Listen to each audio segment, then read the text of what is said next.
You got jaw pain, then you want to click it, click it, click it.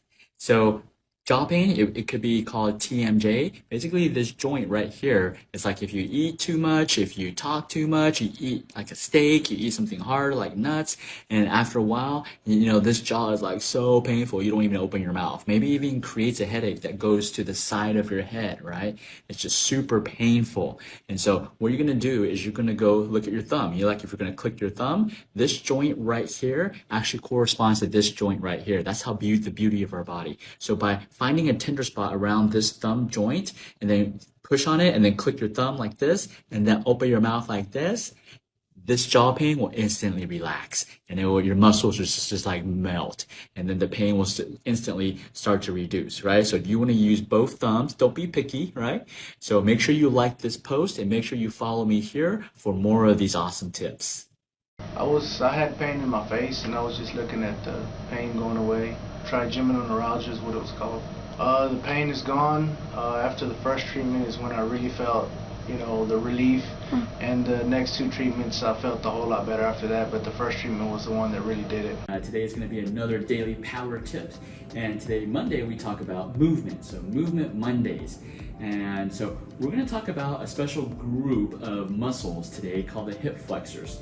And last week I talked about how you could actually stretch your lower back and also your hips. But today we're going to focus on the the additional muscles, right? And the hip flexors basically allow you to, I'm not going to do a good job, but basically get your knee, raise your knee to your chest, right? They allow you to do that. They give you that flexibility, they give you that strength in order to do that. And if they're really tight or weak, then you're gonna have problems in doing that motion. So what can you do? And so when I was thinking about that, because my hip flexors are super tight, and what I remembered is when I was taking Taekwondo when I was a kid, and we actually did something called the butterfly stretch. And we did that so that we could, kick. We could kick a lot better and we could kick stronger. And so that reminded me, it's an exercise and it's a stretch that I do before I play tennis. Because when I'm playing tennis, I'm moving around, I'm shifting a lot, and I need my hips to be able to respond very quickly.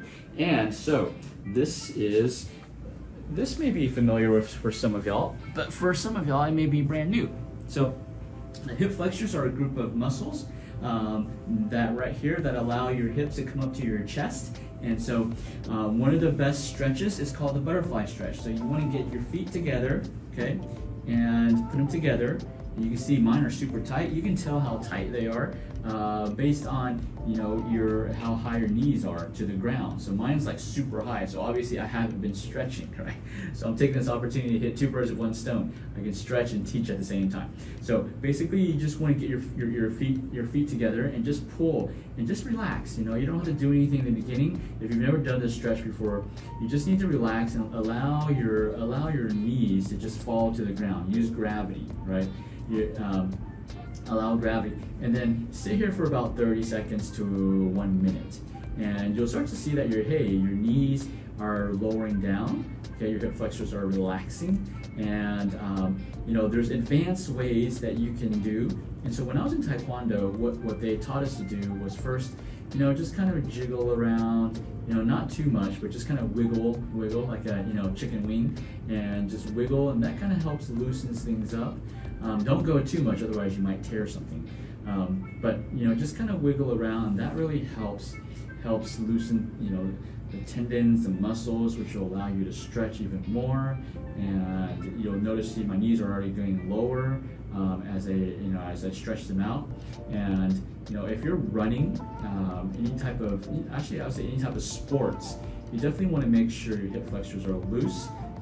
Nice and stretched before you do anything, otherwise you may cause some tendonitis or cause some damage. And you can see my knees are getting lower and lower and lower.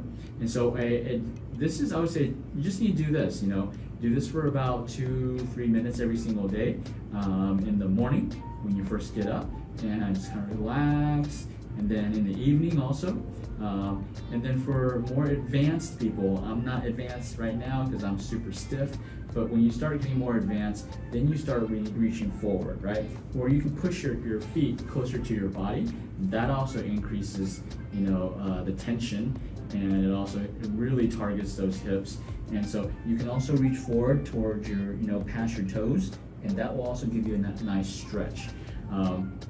I know in like Japan, I saw some videos on YouTube, the way they get those sumo wrestlers to really do a splits is, they'll have two people. When you're trying to do this, they'll have two people. One to hold your feet and push them into your body, and then another person from your back, they'll put one leg on your knee and then the other leg, and they just force you down to help to force you to do the splits. Obviously, do not do that. Okay, do not call me and tell me that, hey, that's what you told me to do. I didn't tell you to do that. Don't do that. But this is a great way to help you stretch your hip flexors. All right, guys, let me know if that was beneficial. And start. There's tons of stretches that you can be doing. We should be stretching every single day. If we don't stretch, then we don't stay elastic.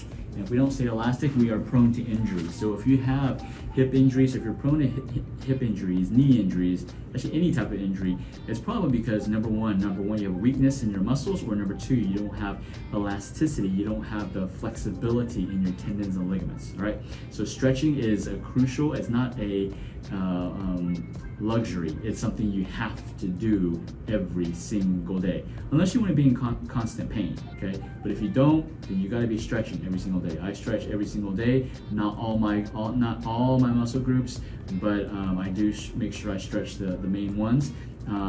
For my purpose, for my job, I'm up and about, or if I'm playing tennis, I make sure I stretch those.